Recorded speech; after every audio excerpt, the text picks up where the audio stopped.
Muy bien, pues vamos a empezar con una oración. Le he pedido a Noemi que empiece y con la oración de Noemi empezamos la lección de hoy. Adelante. Querido Padre Celestial, te damos las gracias por la oportunidad que tenemos de reunirnos un grupo de tus hijos, aprender acerca de la diversidad de creencias que hay alrededor nuestra. Padre, te damos las gracias por vivir en una sociedad en la que se nos permite creer según nuestras propias creencias y adorarte de la manera que nuestros corazones nos dictan. Te pedimos, por favor, que nos bendigas al intentar entender las diferentes formas de pensar que vamos a estudiar, que podamos hacer cambios en nuestra vida para ser cada día mejores y para seguir el ejemplo de tu Hijo Jesucristo. Padre, te amamos y te pedimos y agradecemos estas cosas, pidiéndote una bendición especial por aquellos que se encuentran enfermos, especialmente aquellas personas que están cerca de nosotros. En el nombre de Jesucristo. Amén. Amén. Gracias, Noemi.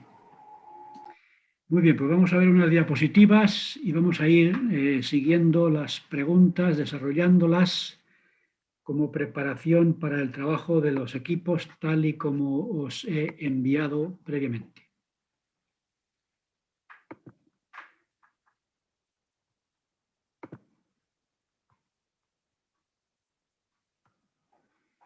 Muy bien. Ahí tenemos entonces el guión de la lección y el método que vamos a seguir es el de siempre. Vamos a desarrollar las preguntas y después daremos tiempo a los equipos para que las desarrollen ellos añadiendo lo que sea necesario y luego darían un informe con el portavoz de cada uno de los 6 equipos. Así que yo voy a ir comentando, vosotros vais añadiendo y lo haremos rápidamente para que no nos pase lo que la semana pasada, que nos quedamos cortos de tiempo, porque quizá nos extendimos mucho en la exposición. Muy bien, hoy tenemos la lección 11, que habla del hinduismo, y la lección 12, que habla del taoísmo. Así que vamos a ver un poquito. He puesto 3 preguntas para el hinduismo y 3 preguntas para el taoísmo para los equipos. Así que vamos a comentarlas. Primera pregunta, hablando del hinduismo. Os mandé resúmenes, comentarios del hinduismo, donde hablé en parte de la ley del karma. Así que el equipo número 1 tiene que responder a estas 3 preguntas. Primera, ¿qué es la ley del karma? Segunda, ¿qué es lo que trata de explicar esta ley sobre nuestra vida en la tierra? Y tercero, comparando el Evangelio restaurado con la ley del karma, ¿qué es lo que aprendemos al comparar? Así que vamos allá, vamos a hablar un poquito solamente de cada cosa para que sirva de ayuda a los equipos. La ley del karma. Pues venga, como venimos haciendo, quien se anime lee estos 2 párrafos y los comentamos rápidamente entre todos. Adelante pues, la ley del karma.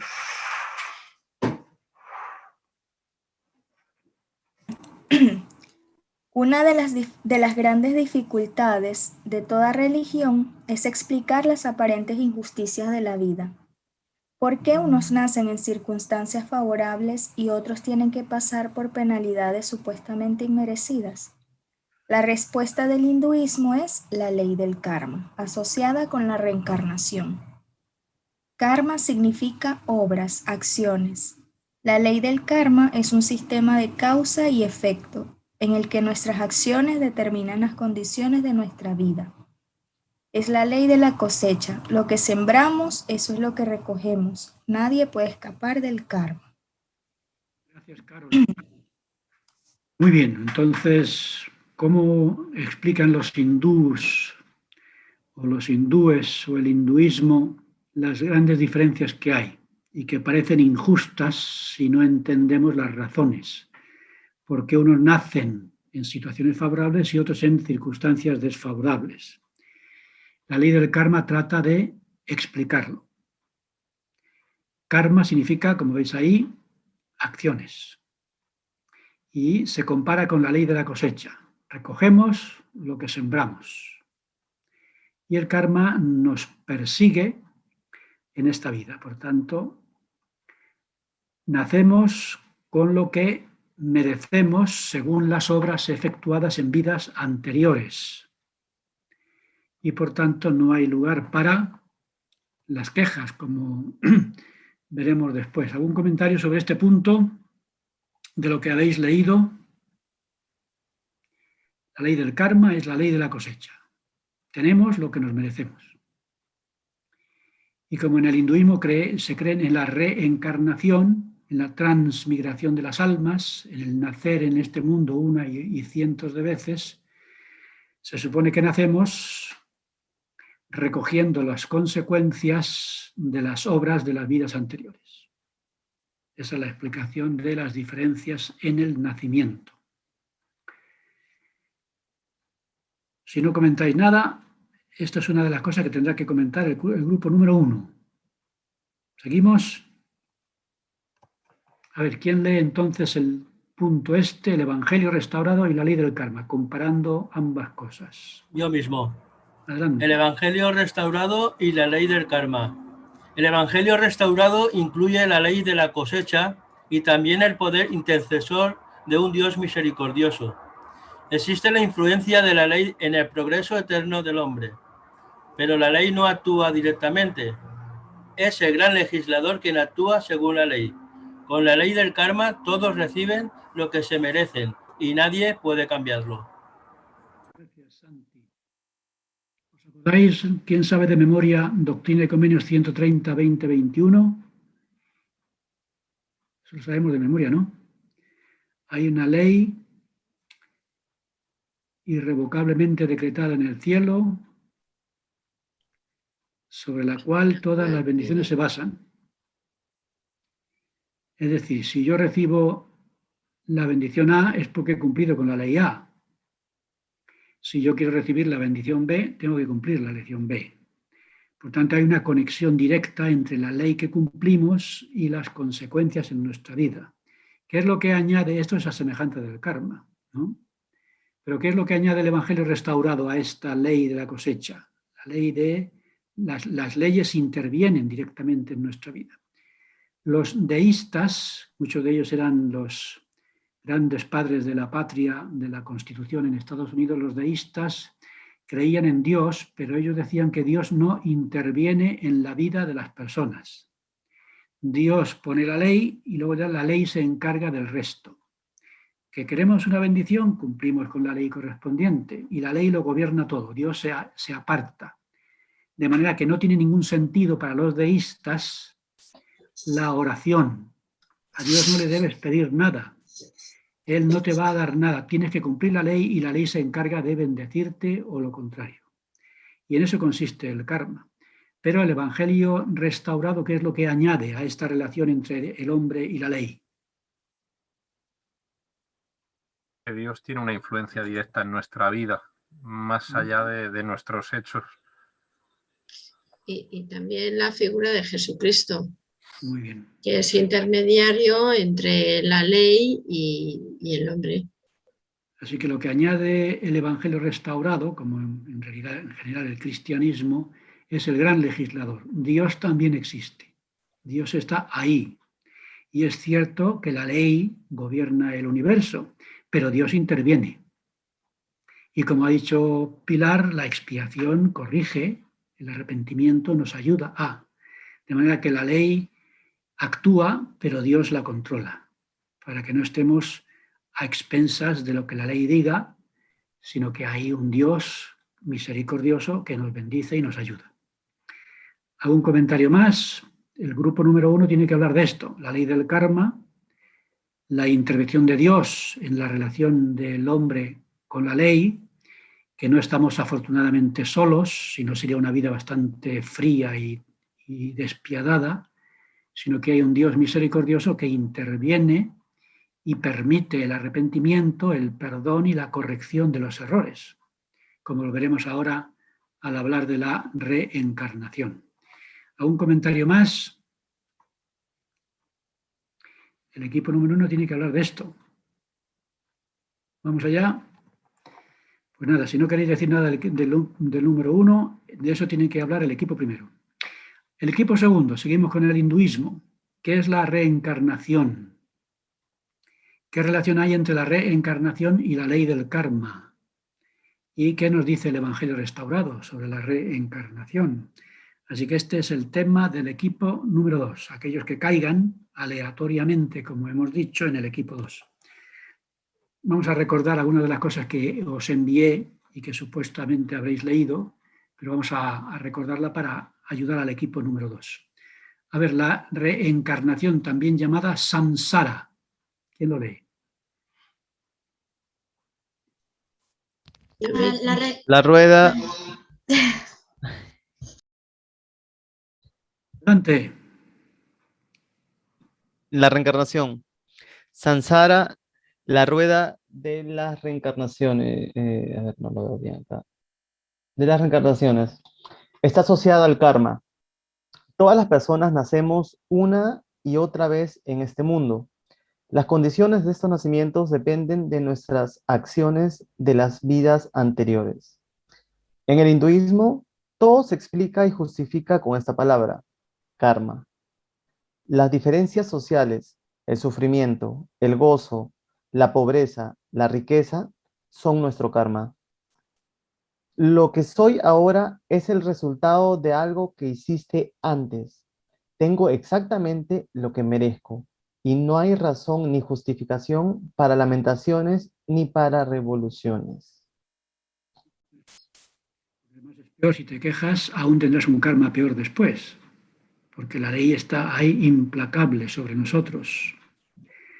Así que Yo, Faustino, tenía una pregunta. Al estar leyendo esto, dice que, claro, según el hinduismo, Dios no interviene para nada. Entonces, para ellos, una vez que una persona se tiene que reencarnar de nuevo, es aleatorio en que te reencarnas. Ya sé que hay los diferentes, ¿no? De los Brahms y tal, pero, por ejemplo, decían, si estás súper mal, te reencarnas en un animal. ¿Y quién decide en qué animal te reencarnas? Ahí hay como no sé, hay como un vacío, ¿no? Que no se entiende muy bien. se supone que la ley está establecida, es decir, hay un orden, ¿no? Luego lo veremos en el taoísmo. Es decir, sabéis que la materia desorganizada es el caos. Cuando Dios interviene en la materia desorganizada o caótica, aplica la ley. Y al aplicar la ley, el caos se vuelve cosmos, el orden entra en la materia y ya surge una vida organizada por sí misma. Esa ley lo organiza todo. Así que se supone que esa ley del karma es la que decide qué tipo de vida tendrás después. Está todo estructurado ya, es como lo que dicen que no existe Dios, ni existe un creador, ni existe una divinidad que interviene, todo está en la ley que hay en la materia está organizada, los átomos, ¿no? La relación entre los átomos, todo eso, los electrones, etc. Entonces las leyes son las que organizan todo. ¿Y quién es Dios? Pues Dios no está. Porque además recordar que en el hinduismo no hay un Dios personal. Creen en el panteísmo, lo veremos después. El panteísmo. ¿Qué es el panteísmo? Pues que todo es Dios. Un Dios inmanente. ¿Qué significa Dios inmanente? Que es lo contrario de trascendente. ¿Alguien ha leído esto? ¿Qué diferencia hay entre el Dios inmanente y el Dios trascendente? Esto son toda la terminología de este tipo de estudios. ¿Quién ha estudiado algo de esto? El Dios inmanente y el Dios trascendente.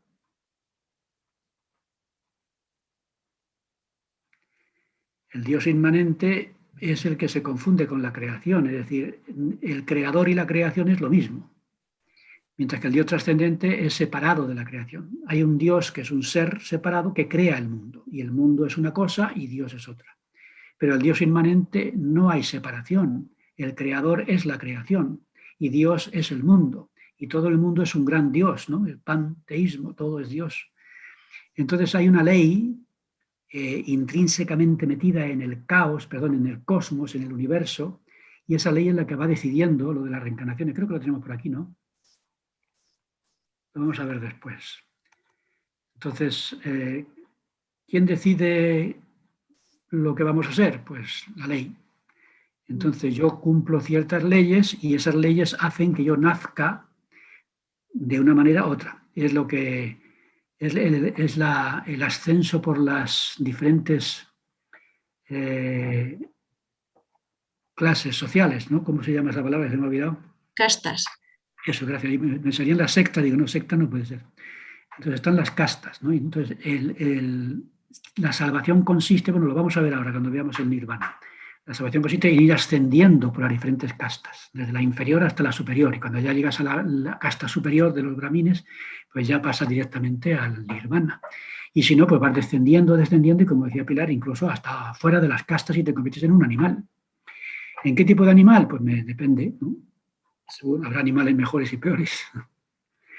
Pero ese es el ascenso, casi estaría Aristóteles por ahí, ¿no? Decíamos el alma vegetativa, que son las plantas, el alma instintiva, que es el de los animales, luego la racional, que es la de los hombres, y ahí vais ascendiendo, luego dentro de las castas, dentro de los hombres.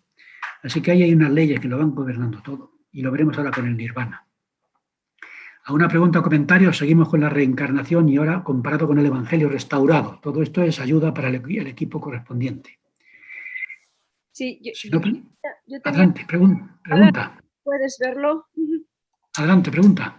Sí, era más un comentario a leer cómo aceptan ellos la vida, la resignación de estoy en esta posición y no voy a avanzar. No hay progreso en esta tierra, no tiene ningún tipo de progreso, como a diferencia de nosotros, que lo que queremos es progresar, aprender.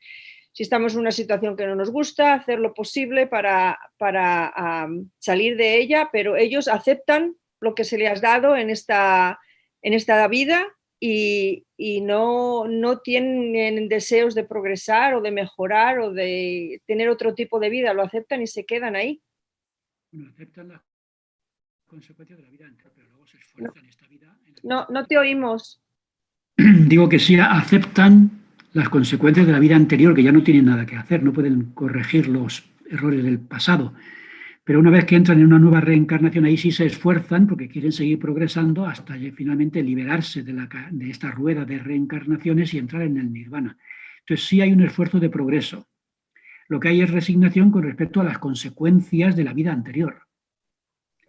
Pero luego hay un esfuerzo grande para progresar en la vida presente, para que la vida futura se vaya corrigiendo los errores anteriores. Y la resignación está en las consecuencias, Pilar. Hay mucha soledad, ¿no? Pues sí, porque Dios no está.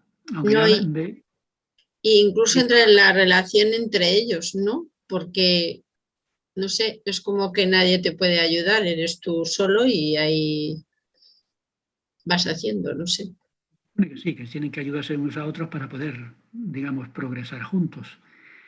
Pero yo creo que hay esfuerzo personal, yo creo que sí hay colaboración de unos con otros con la idea de progresar juntos, ¿no? En esta cadena de reencarnación. Perdón, ¿puedo añadir una cosa? Adelante. Sí, yo lo que veo es que si tú te reencarnas y no conoces nada de tu vida pasada, no tienes oportunidad de saber en qué puntos debes mejorar. Entonces ellos asumen que tienes que hacerlo todo bien. Y siempre vamos a tropezar en algo. Si no es una cosa, es en otra. Es como, yo lo concibo como si fuera una reencarnación sin fin, porque no veo yo que puedas llegar a un estado de perfección por ti mismo, por muchas veces que nacieras. O sea, yo, en mi opinión. Entonces creo que no ofrece una posibilidad real de atender a errores pasados. Simplemente tenemos que ser perfectos, entre comillas, en la vida que tenemos para poder, bueno, alcanzar ese, no sé si es el nirvana o... ¿O si no? Sí. ¿Puedo compartir una cosilla? Bueno, lo que tú tienes un hijo que es un especialista es en el taoísmo. Después sí, no, pero es interesante porque la Biblia dice que no hay reencarnación y es bueno conocerlo. Si me permites leer el versículo. Dice así: y de manera que está establecido para los hombres que mueran una sola vez, y después de esto el juicio. Es interesante porque es bueno conocer que la Biblia da testimonio de que solo hay un momento para morir y un momento para vivir. ¿Dónde está, Manuel, en la escritura? Eso está en Hebreos 9:27. Gracias, Manolo. Pues sí, la Biblia, en los escritos que yo mandé, dice que morimos una vez, nacemos una vez y seguimos progresando. Pero lo vamos a ver ahora en la de las reencarnaciones un poquito más. Entonces, estas son las ruedas de las reencarnaciones y el karma y la rueda de las reencarnaciones lo explican todo. Y vamos a ver, comparándolo con el Evangelio, para ir poco a poco desarrollando esto que estamos comentando. A ver, adelante con este punto.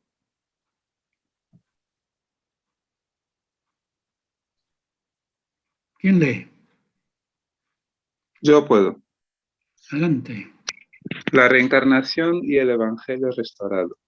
Es cierto que en el plan de progreso eterno, la perfección no se puede lograr en una vida tan corta como la mortal. Pero la solución no es la reencarnación, sino el camino de la vida eterna con las siguientes etapas. Primera, inteligencia. Bueno, vida preterrenal, vida terrenal, mundo de los espíritus, el milenio y reinos de gloria. La reencarnación niega la urgencia del arrepentimiento y la misión de Jesucristo, su expiación y su misericordia y amor. Gracias, Daniel. ¿Algún comentario sobre este punto? Para ayudar al equipo que le va a tocar este punto de desarrollo. Y los hindúes tienen razón, que esta vida es muy corta para, digamos, lograr ese desarrollo que necesitamos para el más allá. Y no digamos ya, como enseñan los cristianos, que Dios nos creó de la nada y después de morir al cielo o al infierno. Es una cosa horrorosa. Pues no me extraña que surgiera la reencarnación para darnos otras oportunidades. Es decir, si yo nazco de la nada y vivo nada más que 5 meses, ¿qué pasa? Y después de morir, ¿dónde voy? Y si nada más que vivo 5 años, ¿qué pasa? ¿Con eso ya voy a lograr la perfección? Es imposible. Por eso necesitamos el Evangelio restaurado que dice que Dios no nos creó de la nada. Venimos del mundo preterrenal y antes venimos de la etapa de inteligencias, aunque no sepamos mucho de ello. Y cuando morimos no vamos al juicio, vamos a otro mundo donde seguimos progresando. Y después tenemos el milenio, donde seguimos progresando 1000 años más. Entonces, ya esta especie en lugar de reencarnación, lo que hay son etapas del progreso eterno que nosotros seguimos hacia la divinidad, ¿no? Que es el camino a la deificación o la divinización. Por eso la reencarnación es una respuesta mucho más interesante que la respuesta del cristianismo apóstata, con perdón, del que te crean de la nada y después de morir, ¡hala!, al cielo o al infierno. No es posible. Y no digamos ya si encima mandaban al infierno al niño de 3 días que murió sin bautismo. Por eso la reencarnación es un disparate para mí, porque es un camino de la pérdida de la identidad, pero es mucho mejor que lo que los cristianos han enseñado siempre. Afortunadamente el Evangelio restaurado nos dice algo distinto. A ver, Noemi, ¿qué ibas a decir? Sí, algo que me gustaría comentar es que, según parece, en la reencarnación no tienes mucha conexión con tu vida anterior, ¿no? En cambio, nosotros que no creemos en la reencarnación tenemos más conexión con nuestra vida anterior y con la de después que quizás estas personas que creen en la reencarnación, ¿no? O sea, nosotros sabemos qué pasó antes de venir a esta tierra y qué pasará después. Y aunque eso es lo único que hay, no hay más, pero tenemos más conocimiento de eso que ellos creyendo en la reencarnación que han pasado por esta vida miles de veces, ¿no? Gracias a la revelación. Muy bien, Noemi. De otra manera, yo no sé si alguien tiene de vez en cuando, porque cuentan que hay muchas personas que tienen experiencias que les hacen saber de quiénes fueron antes y qué experiencias tuvieron. No sé, eso yo nunca la he tenido, pero algunos dicen que sí, que la han tenido. Seguimos con este punto. Vamos al equipo número 3. También ya la última pregunta del hinduismo. Entonces, ¿qué es la salvación para el hinduismo? Cuando el cuerpo ya deja de reencarnar, ¿dónde va el espíritu? ¿Qué es el nirvana? ¿Y qué diferencia hay entre esta salvación que consiste en terminar la rueda de las reencarnaciones? Ya nunca más el cuerpo reencarna, es decir, el espíritu ya nunca más reencarna, sino que ya se olvida de este mundo, se desprende de lo físico y entra en el nirvana. Esa es la salvación para un hindú. Fin de la cadena de reencarnaciones, el espíritu ya no vuelve a encarnar y ya sin cuerpo material el espíritu entra en el nirvana. Vamos a comentar algo de esto, que es lo que tiene que desarrollar el equipo número 3. A ver, la salvación, que es parte de lo que habéis estado comentando. El nirvana.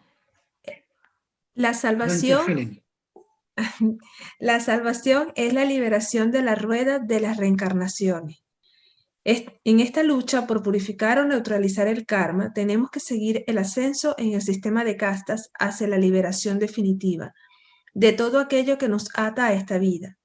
Aquellos que se han comportado apropiadamente nacen en la casta de los brahmines, de los kshatriyas o de los vaisyas. Pero los que hayan llevado una vida inapropiada nacerán en la casta de los shudras. Los malvados nacerán entre los intocables o incluso entre los animales. Gracias, Helen. Así que esto es más o menos un resumen que tenéis en lo que os envié de en qué consiste la salvación. Las castas forman una escalera que desemboca en el nirvana y vamos ascendiendo o descendiendo según el tipo de vida que llevemos. De manera que, como habréis leído, dice, si yo nazco como un vaishya, pues tengo que ser un buen vaishya. Si nazco como un kshatriya, tengo que ser un buen kshatriya. Si nazco como un shudra, tengo que ser un buen shudra. Y si nazco como un perro, pues tengo que ser un perro bueno, ¿no? Para después de, poder decir, ya otra vez ascender y no descender. ¿Algún comentario sobre esta que llamaríamos? Tengo una pregunta. Pregunta entonces. Sí, cuando hemos visto Mahatma Gandhi, la película, Gandhi era hinduista, ¿verdad? Gandhi era hindú, sí. Era hindú, pero él... Vale, es que quería acordarme, gracias. Igual que en el caso de Siddhartha, el Buda no creía en las castas, entonces había una lucha ahí para luchar contra estas castas que trajeron a la India este grupo que no recuerdo cómo se llaman. ¿Cómo se llaman estos? Que son los... Sí. Hitler hablaba mucho de ellos, ¿no? Que los alemanes querían ser... La raza aria. Gracias, muchas gracias. Entonces, la raza aria fue la que trajo esta idea de las castas.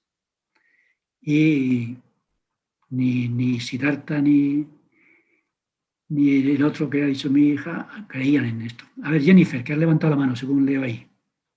Sí, una consulta. O es que hay muchas clases de hinduismo o yo estoy mal informada, pero en India no hay templos donde adoran a las ratas y creo que adoran otros animales, porque si en estas reencarnaciones, en este ciclo del karma, los impuros, o sea, los que son los intocables, son los que nacen hasta en animales, porque entonces sí adoran a las ratas, si es un animal, es un ser impuro. ¿Que adoran a las ratas? No, yo no lo sabía. Si alguien sabe algo de eso, yo no... Sí, yo vi un día un documental, no recuerdo, pero tienen en la India un templo donde adoran ratas y hay ratas y caminan entre ratas. Yo pensé que decía razas, pero bueno. Eso lo estudiaremos, porque no lo conozco. Reconozco que no sé mucho de los templos y de la adoración en los templos de los hindús. Pero vamos, el camino de la liberación, esta es la salvación. Y ciertamente, como bien dices, se trata de ascender lo más lejos posible de las ratas, ¿no? Una pregunta. En este sistema de castas que se practica en la India, ellos no se pueden, ¿cómo decirlo?, cruzar entre castas. Eso estaba vetado, eso estaba mal visto, o sea, ¿cómo era esa parte de las castas? Los intocables, ¿cómo eran? ¿Eran rechazados de la sociedad? ¿No podían entrar a los templos? ¿Cómo era esa parte? No, se llaman intocables porque se apartan de la vida social y se encargan pues, de las labores más serviles, ¿no? Sí. ¿Recordáis una escena de la película de Gandhi? Sí. Donde limpiar las letrinas es algo de los intocables. Y de repente Gandhi le dice a su esposa que le toca limpiar las letrinas. Y entonces la muchacha se pone histérica y diciendo, bueno, pues entonces lo limpiaré yo. Y ahora llega un momento de reconciliación, porque claro, Gandhi está en contra de las castas y de esto de los intocables. Y entonces, esa comunicación entre castas, me imagino que entre los hindúes, como bien dices tú, Helen, no existiría, pero no así en el caso de Gandhi y del propio Siddhartha, que también está en contra de estos puntos, que son reformadores, como diríamos, del hinduismo. Pero sí, hay muchas variedades y me imagino que las castas están separadas entre sí y la única manera de acceder a otra casta es reencarnándote en esa casta en particular. Pero no sé mucho más, es algo que tendré que leer algo más. Pero es una buena pregunta. ¿De qué manera se relacionan entre sí las diferentes castas? Seguimos entonces el nirvana, la forma de salvación, y comparado con el Evangelio restaurado, rápidamente.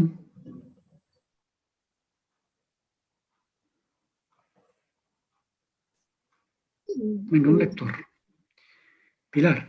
Dice, en el nirvana el hombre Atman queda subsumido en la divinidad panteísta, Brahman, y se extingue todo sentido de la individualidad. Los seres humanos son una ilusión, Maya, porque no tienen una identidad independiente. Solo hay una realidad, Dios. El plan de Dios, según el Evangelio restaurado, es hacer partícipes a sus hijos de la misma existencia que Él tiene. En eso consiste la salvación del hombre, no en dejar de ser, sino en llegar a ser, por medio de un Dios que no desea su gloria pidiendo que se le sacrifique al hombre, sino que quiere la gloria del hombre sacrificándose él mismo en un acto redentor. La relación del hombre con Dios es, pues, una unión para la existencia. Gracias, Pilar. Porque el nirvana es la nada. Es decir, si tú se podría comparar con una gota de agua, por ejemplo. Imagínate que estás en el mar, ¿no? Agarras una gota de agua y la echas en el mar. Ahora búscala. Bueno, pues la gota de agua es el Atman, el espíritu del hombre, cuando ya se ha liberado de las reencarnaciones. Entonces el espíritu entra en Brahman, que es el universo entero convertido en Dios, y ahí desapareces. Y bueno, no sé si os acordáis que leíamos del budismo que el sufrimiento se elimina acabando con el deseo. Y uno de los deseos que tiene que acabar la persona es creer que existe y querer ser inmortal y querer seguir existiendo como tal. Por ejemplo, yo, Faustino, quiero seguir siendo Faustino eternamente, conservando mi identidad. Eso es un deseo inapropiado porque no hay tal. Yo no soy más que una ilusión y cuando finalmente consiga librarme de este cuerpo, yo desaparezco en el universo panteísta, en ese Dios enorme. Y una vez que yo desaparezca, pues ya no existe Faustino, lo que existo es una parte de Dios. Me reintegro en la presencia, en Dios, en su cuerpo infinito y por tanto dejo de ser yo. Y yo, por tanto, no debo querer ser yo, porque el querer ser yo, querer perpetuarse en la identidad propia, es un deseo que produce sufrimiento. Y que es un sufrimiento que tienes que acabar con él. Y de tanto reencarnar, te olvidas de tu identidad. Porque la reencarnación es alienante. Es decir, destruye tu identidad. Después de haber reencarnado en 50 perros, 80 vacas, en 90 ratas, en 20 mujeres, en 50 hombres, llega un momento de una casta, otra casta, al final has desaparecido, ya no eres nadie. Y cuando ya no eres nadie, ya estás listo para entrar en el nirvana y desaparecer. Esa es la salvación. Por tanto, tienes que eliminar todo deseo de identidad, de perpetuación, de eternidad. Olvídalo, tú no eres nadie y cuanto antes lo entiendas, mejor. Esto es una cosa horrorosa. Por eso José me dijo que la doctrina de la reencarnación es del diablo. Pues sí. Bueno, yo no entiendo tanto sacrificio de una vida y en otra vida y en otra vida para no ser nada. Y luego desaparecer como la gota de agua en el océano. Así que imaginaos, Dios es el océano y tú eres una gota de agua. Echas la gota del agua al océano y búscala, ¿no? Bueno, pues eso es el nirvana. El nirvana es la nada. Y consiste en eso, en desaparecer. Te fundes con la divinidad. Mientras que el Evangelio Restaurado dice que tú te vas a convertir en un Dios, pero no desapareciendo en Dios, sino siendo un Dios independiente. No inmanente, sino trascendente. Es decir, no fundido con la divinidad, sino con otra divinidad distinta. Un ser que vives para desarrollar tu identidad. Y ese es el camino hacia la deificación, desarrollar nuestro potencial divino hasta llegar a ser tú mismo. Mientras que en el nirvana del hinduismo se trata de que tú desaparezcas. Y tienes que luchar mucho hasta que por fin te olvides de ti mismo, tienes que desaparecer. Por tanto, olvídate de ti, tú no existes, desaparece en la divinidad y fúndete con la divinidad y te conviertes en una célula más de esa masa inmensa que es el Dios panteísta. El Dios que es todo convertido en Dios, inmanente porque la creación y el creador es la misma persona, el mismo ser. Así que, estudiando esto, podemos ver la diferencia que hay entre dejar de ser, nirvana, y llegar a ser, que es la gloria celestial, ¿no? En fin, esto es un asunto que a mí personalmente siempre me ha angustiado mucho desde que nací, y en eso estoy. ¿Algún comentario para ayudar a lo que tenga que desarrollar este grupo? Grupo bueno, 3. Yo, si me permites, estaba pensando lo mismo que Pilar, que carece de sentido lógico el estar pasando de encarnación en reencarnación para terminar no siendo nada. Es como una enorme contradicción. Y al mismo tiempo, qué bonito es el Evangelio. Cuando más escucho de estas cosas, me doy cuenta de la belleza del plan de Dios, que es un plan de progreso eterno no para no llegar a ser nada, sino todo lo contrario, para llegar a alcanzar la plenitud de tu potencial. Me parece que es la doctrina más bonita que existe, la doctrina de Dios. Así debería ser, ¿no? Todo depende de nosotros. Hay miles de millones de personas que creen, bueno, dicen que en Estados Unidos creen en la reencarnación mucha gente. En el templo, de vez en cuando venían grupos de personas y me decían, oye, Faustino, ¿quieres dar esta charla a este grupo de personas que pertenecen al club de no sé cuánto y a la asociación de no sé qué? Que vinieron un grupo de mujeres que eran de la asociación de las mujeres de no sé cuánto, las metimos en el instituto y les di una charla. Y me empezaron a comentar y de repente una mujer dijo, eran católicas todas, apostólicas y madrileñas. Y decía una de ellas, yo soy católica y creo en la reencarnación. Digo, no sé, ¿te llamas encarnación tú? Porque entonces no lo entiendo. Es decir, un católico no puede creer en la reencarnación porque nosotros creemos en la resurrección. Y la resurrección es lo contrario y lo opuesto a la reencarnación. Pero yo creo que no se enteraron. Por eso yo creo que ahí hay un gran problema. Es decir, la ignorancia hace que las personas crean en cosas que ni siquiera saben lo que son, ¿no? Incluso, si me permitís esta exageración, hay muchos miembros de la Iglesia que no tienen ni idea del Evangelio Restaurado. Están aquí, pero... ¿Que no tienen ni idea de qué? De lo que es el Evangelio Restaurado. Ya. Entran en la Iglesia y no saben dónde han entrado y se marchan sin saber dónde han estado. Entonces es muy importante tener una idea de esto que estamos comentando. La reencarnación es lo contrario de la resurrección. Y hay personas que no les importa desaparecer para convertirse en parte de Dios. Es decir, ¿en qué consiste convertirse en un Dios? En ser una célula del cuerpo panteísta del universo de Dios. Dios es el universo entero y tú te conviertes en una célula ahí perdida, una gotita de agua en el océano. Dios es el océano y tú eres una gotita, ¿no? Bueno, hay personas que lo aceptan. Bueno, yo tengo un pariente, no voy a decir quién fue, que él dijo, cuando yo me muera, os olvidáis de mí como si no hubiera existido. Y para mí es un suplicio muy grande porque es un pariente muy cercano a mí. Entonces, claro, hay muchas personas que viven y desaparecen y no les importa desaparecer. Pero los que tienen esa sed y que según Siddhartha Gautama el Buda es la causa del sufrimiento, yo quiero ser y eso te hace sufrir, y cuando dejes de querer y de desear el perpetuar tu identidad, dejarás de sufrir. Por tanto, déjate llevar y desaparece tranquilamente, ¿no? De lo contrario, el ansia de eternidad produce mucho sufrimiento a los que no quieren desaparecer con la muerte. Y no digamos ya si lo que te espera es ser un perro por la vida, ¿no? Bueno, pues estas son las cosas que tendré que discutir. Señor Faustino. Sí.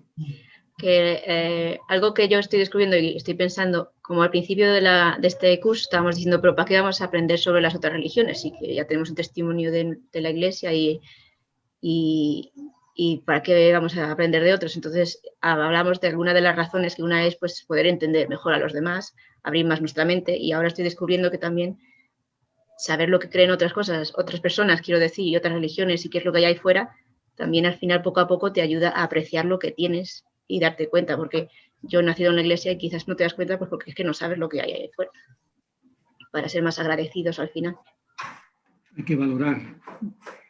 Yo estaba comentando hace unos días que para valorar la restauración tienes que haber sufrido la apostasía. Y yo la he sufrido, pero intensamente. Yo os lo he comentado muchas veces y lo repito. Yo lloraba, siendo adolescente, empapaba mi almohada con mis lágrimas, angustiado porque no sabía cuál era el propósito de mi vida. Mientras mis hermanos dormían a la pata suelta. Y todos mis vecinos dormían a la pata suelta y yo no podía vivir. La angustia de la apostasía me atormentaba día y noche, por muchas razones que no hay tiempo para comentar. Entonces, claro, cuando vino la restauración la puedo valorar mucho más por aquello de la oposición en todas las cosas que decía Ley, ¿no? Entonces, claro, para valorar la restauración hay que conocerla. Y para conocerla hay que entender lo que es lo opuesto a esto. Y desgraciadamente en la Iglesia hay mucha ignorancia. Y la ignorancia hace que pasemos por la vida, pues como decía José Smith, si no fuera por la revelación, sabríamos de Dios lo mismo que sabe un perro que va por la calle comiendo, ¿no? Entonces es muy importante tener algo en nuestro interior que nos ayude a captar la importancia de lo que tenemos. Y es imposible que una persona entienda la restauración y se marche de la iglesia. Porque ¿dónde te vas a ir? ¿Me lo quieres decir? Cuando alguien se va de la iglesia me pregunto yo, ¿dónde irá? Con lo que está cayendo. ¿No te imaginas que tengas un hijo en casa, que está toda la casa cómodamente establecida, tienes todo lo que necesitas y de repente está lloviendo y dices, papá, que me voy? ¿Pero dónde vas, hijo? Me voy con mis amigos. ¿Pero cómo que te vas con tus amigos? ¿Pero a dónde? Y además sin paraguas. ¿Pero tú estás loco? Bueno, pues hay mucha gente que se ha ido de la iglesia y la pregunta que yo le haría, ¿de dónde vas? ¿Me quieres decir dónde vas? Alma de cántaro. Con perdón, vamos al equipo número 4. Entramos ya en el taoísmo. Hermano Faustino. Sí, señor. Digo, señora. ¿Puedo compartir algo? Adelante. Bueno, escuchando todo lo que comparten y bueno, teniendo en cuenta algunas creencias en general de las distintas religiones, me parece lindo buscar como Amón puntos en común con la Moni cuando le quería enseñar el Evangelio. Y yo veo en general que el budismo, el confucianismo, no leí mucho el taoísmo, la verdad, pero acerca de esto que estamos viendo, el hinduismo, a mí me parece que son todas ideas que tienen partes de verdad y que buscaron la no incivilización del hombre. Y me parece que algunas partes de la verdad que contienen son válidas en cuanto al hombre natural. Les falta todo lo de las leyes que gobiernan al hombre espiritual, pero es como que se intenta, porque veo mucho dominio, mucho totalitarismo, como en el confucianismo, y me parece que eso es más aplicable al hombre natural, porque nosotros sostenemos que el hombre natural es enemigo de Dios. Entonces, y lo ha sido desde siempre. Y estas personas me parece a mí que han sido iluminadas con un poco de verdad para que ese hombre natural no sea el que rija completamente sus vidas, pero bueno, les faltó todo lo que aumenta el hombre espiritual, el conocimiento de que existe una parte espiritual, que la restauración da esa parte. Se espera que encontremos esas cosas buenas que hay, por supuesto las hay por todas partes. Lo que pasa es que a mí en esto de la reencarnación se me revuelven las tripas y por eso ahí no puedo remediarlo, pero desde luego el karma es la ley de la cosecha y nosotros creemos en la ley de la cosecha. Hay que añadir al karma, hay que añadir un Dios misericordioso y, como decía Pilar, a Jesucristo, la expiación, la posibilidad del arrepentimiento, que no existe. En la reencarnación no hay arrepentimiento. Ha vivido mal y a pagarlo. Pero no me puedo arrepentir, te arrepientes en la próxima vida, viviendo mejor. Y si no, en la siguiente. Y si no, 500 reencarnaciones hasta que ya te reencarnes tanto, que estés tan gordo que ya no quepas por la puerta, ¿no? Por eso digo que les falta toda la parte que rige al hombre espiritual. Claro, pero esa parte que le falta, lo que tú bien dices, es pues, un Dios misericordioso que intervenga, un Jesucristo con una expiación y un arrepentimiento posible, porque la reencarnación elimina el arrepentimiento. Nosotros creemos en nacer de nuevo, aunque no es compatible con la reencarnación, creemos en nacer de nuevo y que es un proceso que se da. Algunas personas lo habrán tenido como un suceso, pero en general lo tenemos como un proceso casi domingo a domingo con el tomar los sacramentos de la Santa Cena. Eso del nacer de nuevo lo utilizan mucho los orientales para decir, Jesucristo le dijo a Nicodemo, es necesario nacer de nuevo, ¿ves? Sí. Y confunden la reencarnación con el renacimiento espiritual. Pero ciertamente lo que estás comentando hay que encontrar el sentido a muchas de las cosas que estamos viendo por ahí, que son buenísimas, y lo vamos a ver ahora, por ejemplo, en el taoísmo, en el yin y el yang, que es el yin y el yang y cómo ayuda el funcionamiento armonioso de este mundo. Rápidamente, en unos minutos vamos a leerlo todo, aquí vamos a leer casi sin comentar y vamos a dar tiempo a los grupos. Venga, yin y yang, aquí que no se ofendan las mujeres, que no hay ninguna mala intención. A ver, ¿quién lo va a leer? El universo funciona por la interacción de dos fuerzas de la naturaleza, que son opuestas pero complementarias, el yin y el yang. La fuerza del yang se asocia con lo positivo, lo masculino, la paternidad, el intelecto, la luz, el calor, el cielo, la fortaleza y la vida. La fuerza del yin se asocia con los opuestos, lo negativo, lo femenino, la maternidad, las tinieblas, el frío, la tierra, la debilidad y la muerte. Esta clasificación no implica juicios de valor, no deben considerarse unas más necesarias o valiosas que las otras. Todas ellas son parte de un todo armonioso, y como en el caso de los polos positivo y negativo en la corriente eléctrica, la constante interacción del yin y el yang representa la esencia de la vida. No son asuntos morales. Cuando dice que la mujer representa lo negativo, es como los polos de una pila, ¿no? El positivo, si no hubiera positivo y negativo, no habría corriente eléctrica y no funcionaría. Entonces es una manera de hablar. Lo negativo no es malo, ni mejor que lo positivo. Estamos hablando de dos polos complementarios imprescindibles para que haya funcionamiento y armonía en el universo. Así que eso es muy importante tenerlo en cuenta para no empezar a criticar a los pobres taoístas que no tienen esa intención. Así que este grupo tiene que hablar del yin y del yang. Vamos rápidamente al grupo número 3 para dar tiempo a los grupos. ¿En qué consiste el Wu Bei o la llamada inacción? Yo he pedido que leáis esos capítulos del Tao Te Ching y yo he puesto algo aquí para desarrollarlo. A ver, Wu Bei. Adelante.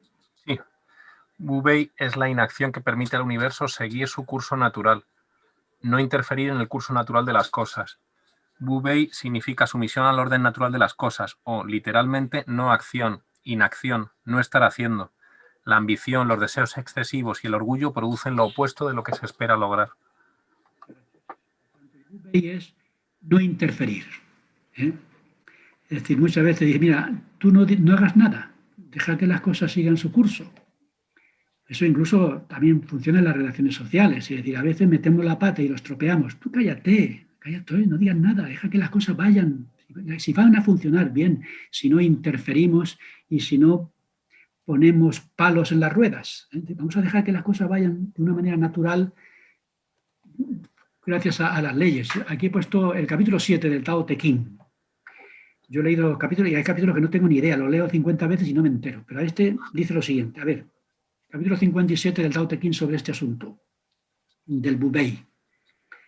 Dice así, a ver. Con la no actuación se conquista el mundo. Cuantas más prohibiciones haya, más se empobrecerá el pueblo. Cuantas más armas afiladas tengan los hombres, más revuelta estará la nación. Cuantas más leyes aparezcan, más bandidos habrá. El hombre perfecto dice, yo nada hago, y el pueblo por sí mismo progresa. Así que eso se aplica muy bien a los políticos. Si los políticos no hicieran nada, todo funcionaría perfectamente, ¿no? Le decían a José, oye, ¿tú cómo te las apañas para que el pueblo de los mormones progrese? Porque tú los gobiernas muy bien, a nosotros no nos hacen ni caso, decían los políticos y demás. Y José me decía, yo no los gobierno.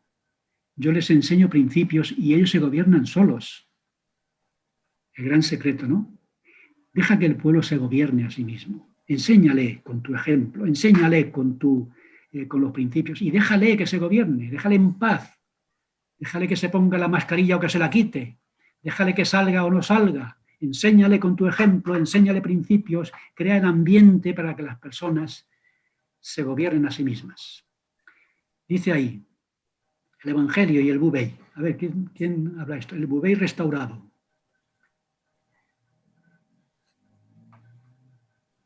Yo puedo. Okay. Sigue adelante, Carla. Ya. Bubey es una llamada a la acción pasiva. No debemos ejercer resistencia, confrontación o desafío. Oísteis que fue dicho, ojo por ojo y diente por diente, pero yo os digo, no resistáis al que es malo. Antes, a cualquiera que te hiera en la mejilla derecha, vuélvele también la otra. Mateo 5, 38 al 39. Si somos avariciosos o egoístas en el deseo de poseer riquezas y cosas, estas cosas acabarán poseyéndonos a nosotros. En este afán por poseer, acabamos siendo poseídos nosotros mismos. Debemos renunciar al mundo si queremos poseerlo. Entonces Jesús dijo a sus discípulos, si alguno quiere venir en pos de mí, niéguese a sí mismo y tome su cruz y sígame. Porque todo el que quiera salvar su vida, la perderá. Y todo el que la pierda, su vida, por causa de mí, la hallará. Mateo 16, 24 a 25. Gracias, Carla. El propio Jesucristo decía una cosa rara, ¿no? Decía, pero el que quiere salvar su vida, la perderá. Ahora, el que la pierda, por causa de mí, la hallará. Entonces es como si el Señor estuviera hablando de que hay que tener mucho cuidado de lo que hacemos para salvarnos, porque a lo mejor lo que hacemos es lo contrario y se vuelve contra nosotros. Por tanto, esta inacción la encontramos incluso en el Evangelio, que por supuesto hay que entender y explicar. Eso es lo que tiene que hacer este grupo. Y finalmente, el grupo número 6, el Dao. ¿Qué es el Dao? ¿Qué es eso de la búsqueda del Dao? Yo he leído el capítulo 1, el 4, el 25 y no he entendido nada. Y yo creo que en eso consiste el Dao, que es completamente incognoscible. Pero este comentario que os mandé lo leemos y ya pasamos a los grupos. A ver, la búsqueda del Dao, a ver si lo encontramos. Yo misma. La principal preocupación de Lao Tse era buscar y someterse al misterioso Tao, que es el principio inexplicable y eterno que produce orden y armonía en el universo. El Tao es la fuente y origen de toda ética. La ética del Tao es la de los principios que subyacen en el universo. Una persona puede lograr la paz última, la felicidad humana, adaptándose al curso o movimiento del universo. Su filosofía es: vive en armonía con aquello que da el orden al universo. Como los pájaros que aprovechan las corrientes de aire para sostenerse al planear suavemente, en lugar de luchar contra el viento, los taoístas buscan su lugar en medio de todas las cosas. Gracias, Ángeles. Así que el universo está en orden, es la armonía, es el cosmos. Y por tanto, el universo nos da una imagen de cómo deberíamos intervenir. Y no deberíamos interferir, porque interferimos con demasiada frecuencia y vamos destruyendo la naturaleza, el mundo, porque estamos yendo en contra de... los únicos que tienen albedrío son las personas.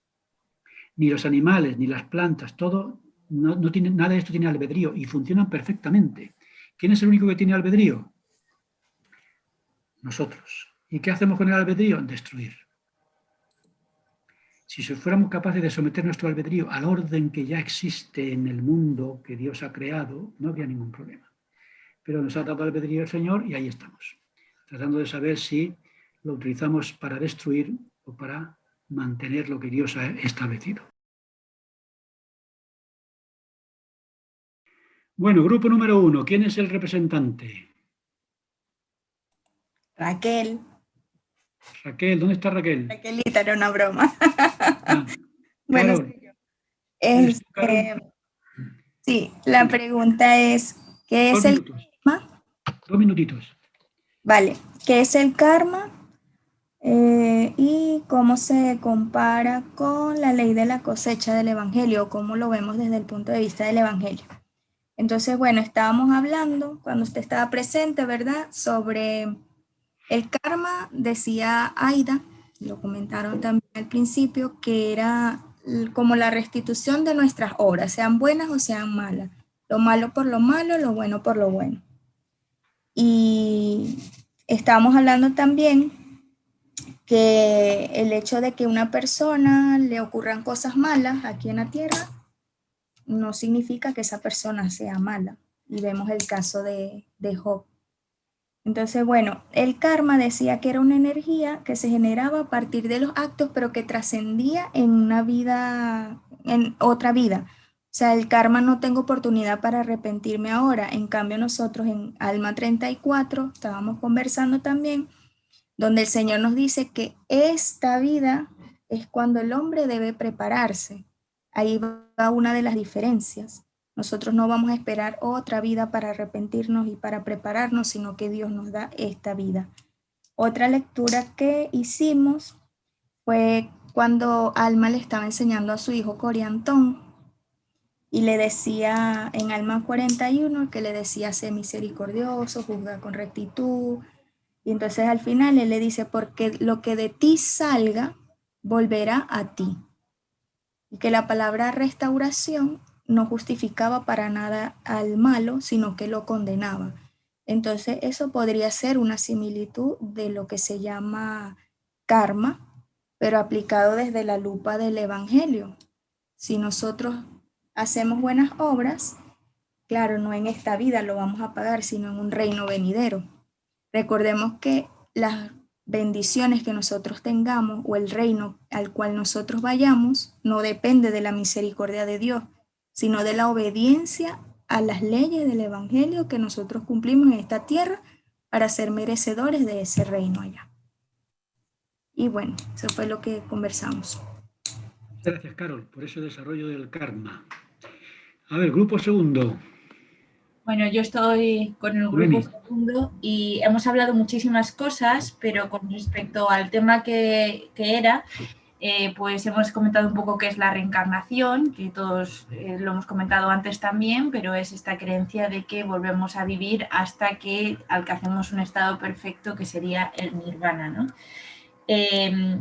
Hemos hablado de qué es el karma, y el karma es el camino de la autosuficiencia para llegar al nirvana. Hay otros en los que se pueden recurrir a los dioses por medio, a Dios, digamos, por medio de los templos, o podemos hacerlo por la ayuda de los demás, pero el karma es el que no podemos acudir a nadie. Es nuestra propia vida y nuestras propias decisiones las que van a determinar si vamos a reencarnarnos o vamos a llegar a este estado final.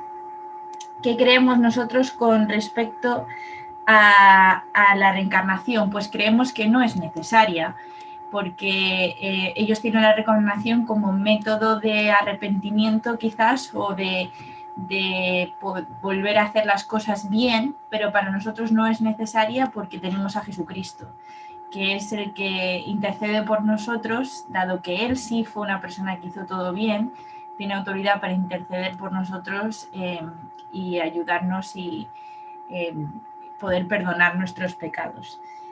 Hablamos también acerca de que la reencarnación también hace un poco que se dividieran en estas castas que hemos hablado, y que eso nos limita, ¿no? O sea, si tú naces en una casta, pues no tienes posibilidad de salir de ahí, te limita en tu crecimiento, y nosotros no creemos en eso. Creemos que el progreso que podamos hacer en esta vida está limitado por nosotros mismos, pero no por ninguna cosa externa. Incluso aquellas personas que nacen ciegas o con alguna otra limitación física pueden progresar espiritualmente sin ningún problema.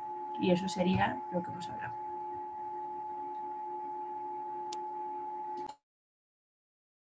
Tienes el mute, Faustino. Gracias, Noemi. Grupo número 3, ¿quién es el portavoz? Yo.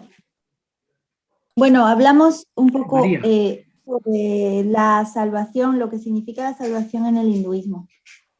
Y bueno, es esta es superar los ciclos de reencarnación para llegar al nirvana y unirse con el Brahman, neutralizando el karma. Bueno, ya que sabemos todos los términos, es menos liante.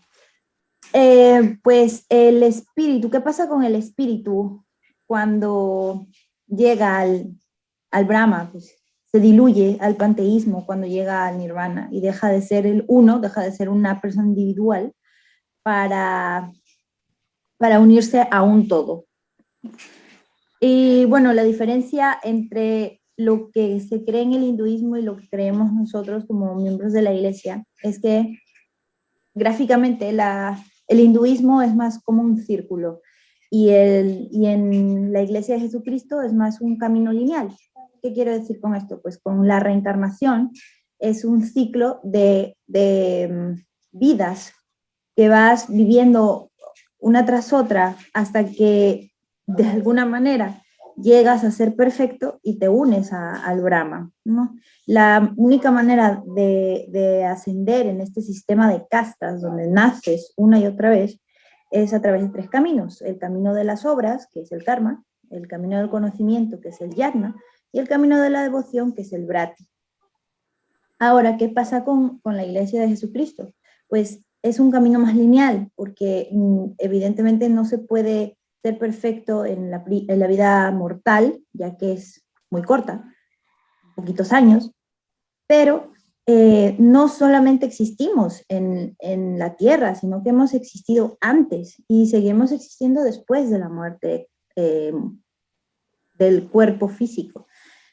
Entonces hay solamente una muerte y tenemos la oportunidad de vivir con el Padre Celestial a través del arrepentimiento en esta tierra.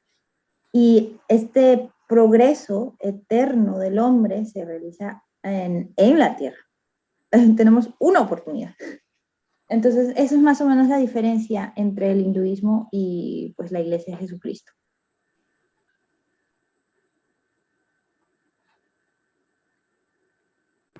Repito, muchas gracias, María.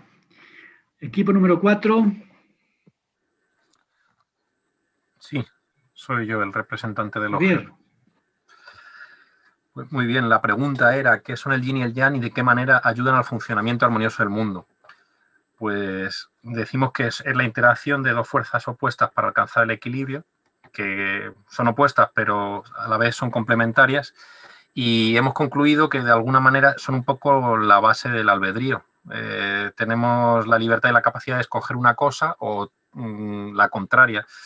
Tal como está presente de alguna manera este concepto de esa oposición en el Evangelio y las enseñanzas que tenemos y bueno, Leí le enseñó a su hijo eso, que era necesaria esa oposición para poder conocer pues todo lo bueno también. ¿Qué más? El funcionamiento armonioso del mundo es algo que es difícil de definir, pero bueno, no existe lo inmutable ni lo estático, todo cambia continuamente en un fluir infinito y es armónico y está equilibrado precisamente por esas fuerzas del yin y el yang.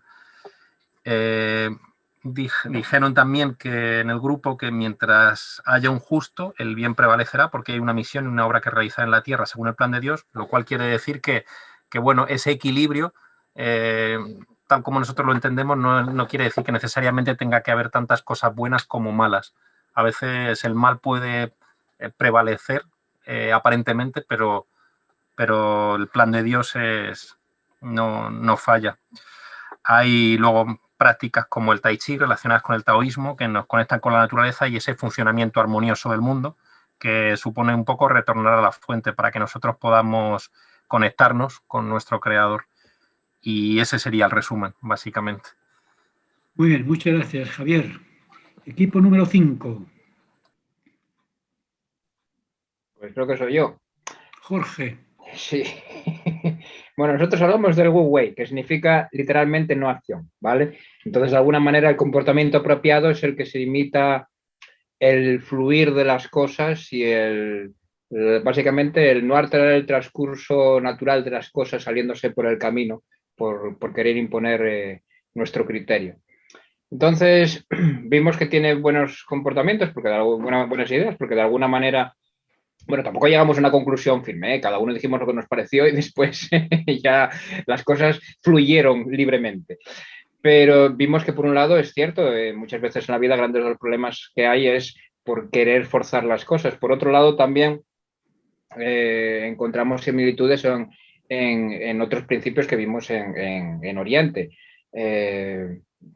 Desde disciplinas de combate donde buscan de alguna manera el no hacer ningún tipo de fuerza, sino dejarse llevar, hasta las típicas frases que se dicen de sé agua, en el sentido de que si estás en una tetera, te vuelves tetera, si estás en un vaso, te vuelve vaso, y eso, pues de alguna manera tiene un buen componente. Genera, quita estrés en la vida. Quizás esa sea una de las facetas que tienen estas teorías, tienen un poco de agarre en Occidente. Aquí donde nos agarramos muchas cosas materiales, nuestros valores en cuanto tenemos, nuestra deseos acaparar. Si tú tienes una filosofía que te enseña que de alguna manera lo importante es dejar fluir, no preocuparte, como dice la frase, que si se puede arreglar no te preocupes y si no se puede arreglar tampoco te preocupes, pues son filosofías que quitan mucho estrés y dan una libertad individual mayor. Llevándolas a un extremo podemos rozar el ascetismo y vimos que el Evangelio, pues de alguna manera, es ese equilibrio perfecto entre los dos mundos que son dos polos, porque el Evangelio valora el cuerpo, valora las cosas materiales, pero también valora el no rebelarte ante una fuerza mayor que es la de Dios, el cual tiene unos propósitos propios y que encontraremos mayor felicidad si nos adaptamos a él. Entonces, al final es bueno ver otras disciplinas, ya para acabar, porque también te ayuda a apreciar un poco más lo tuyo. Pero dijimos mucho más, ¿eh? Podíamos seguir sin llegar con el fluir. Bueno, dejaremos fluir lo que has dicho muy bien. Gracias, Jorge. Y equipo número 6. Vale. La pregunta era, ¿qué es el Tao? ¿En qué consiste la llamada búsqueda del Tao? Son los capítulos 1, 4, 25 del Tao Te Ching. ¿Se me escucha bien, no? Sí, adelante, Álvaro. Vale. Bueno, comenzando con una cita, dice, el Tao que puede ser nombrado no es el Tao eterno. El nombre que puede ser pronunciado no es el nombre eterno. Ya con esta cita vemos un poquito por dónde vamos, pero en sí es algo, el Tao es algo inevitable. Está relacionado con los conceptos que hemos leído, como, bueno, que se han explicado, como el chi. El chi es una energía que circula en el universo y el Tao es ese camino por el cual fluye. Está relacionado con el Wu Wei, con lo del ser agua, pero porque de alguna manera nosotros tenemos que seguir ese camino, unirnos, digamos, o dejarnos llevar por ese algo, porque es indescriptible, por ese algo tenemos que dejarnos llevar, digamos.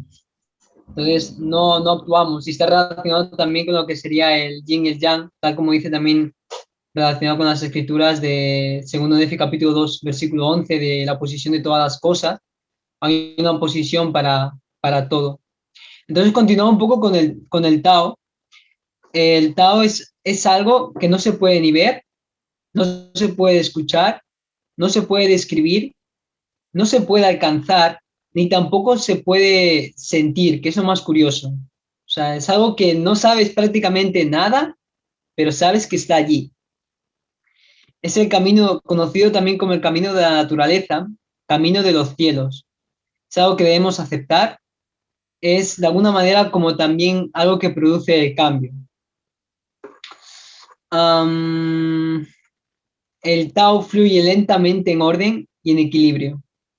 Entonces, de alguna manera también se ha relacionado durante la clase como una caja negra, digamos. En ciencia a veces se habla de lo que es la caja negra. Y gracias. En la caja negra es como un aparato que no sabes qué hace, pero sabes que funciona. Tú le das un valor de entrada y este te da un valor de salida, pero tú no tienes ni idea de qué está haciendo la caja negra, pero sabes que te va a dar un resultado, que es lo que tú quieres, pero no sabes qué está pasando allí. Pues de alguna manera es lo mismo el Tao, es algo que funciona, algo que está ahí, pero no sabes muy bien cómo describirlo, no sabes tampoco qué hace, pero es algo que produce orden, es algo que hace que las cosas funcionen. También de alguna manera es como el tiempo, que se puede, bueno, que el tiempo lo podemos sentir, pero no podemos describirlo. Es algo común del día a día que está siempre, pero que a la hora de querer profundizar en esto es más complicado de lo que pensamos. Y prácticamente esto fue lo que hablamos acerca del Tao. Bien dicho, Álvaro. Gracias. Hablar del Tao es una cosa complicada porque dicen que es inefable. Así que tú lo has dicho muy bien. Muy bien, pues muchas gracias a todos. Yo os mandaré un mensaje para lo que vamos a ver la semana que viene, ya que nos meten ya en el mundo de la reforma y tal. No sé si ver quizá alguna religión más occidental o oriental, pero bueno, yo os mando algo y seguimos el camino. Terminamos con una oración. ¿Hay alguna pregunta? ¿Alguien que quiera añadir antes de despedirnos? Que ya es la hora. ¿Ha quedado todo dicho? Jorge. No, tú deja fluir. Deja fluir. Muy bien, pues entonces dejemos la clase que vaya fluyendo lentamente en nuestro interior hasta que desborde nuestro corazón y nuestra mente. Amanda, ¿nos ofreces tú la última oración? Sí. Y con la oración de Amanda nos vemos la semana que viene. Muchas gracias a todos. Querido y amado Padre Celestial, gracias por este día de clase y gracias por la ayuda del hermano Faustino para hacernos estas clases más fáciles. Te pedimos que podamos tener más tiempo para valorar estas enseñanzas y recordarlas, y que tengamos una buena semana. Yo digo en el nombre de tu Hijo Jesucristo. Amén. Amén. Amén. Gracias, Amanda. Buenas noches a todos. Gracias a todos. Buenas noches. Que el Tao os acompañe. Buenas noches, gracias, maestro. Hasta mañana, hasta la semana que viene. Hasta la semana que viene. Y a ver si os dejáis llevar un poquito, que sois muy rebeldes. No tenemos internalizado el Tao. Poco a poco nos lo van dando. Muy bien, pues muchas gracias a todos.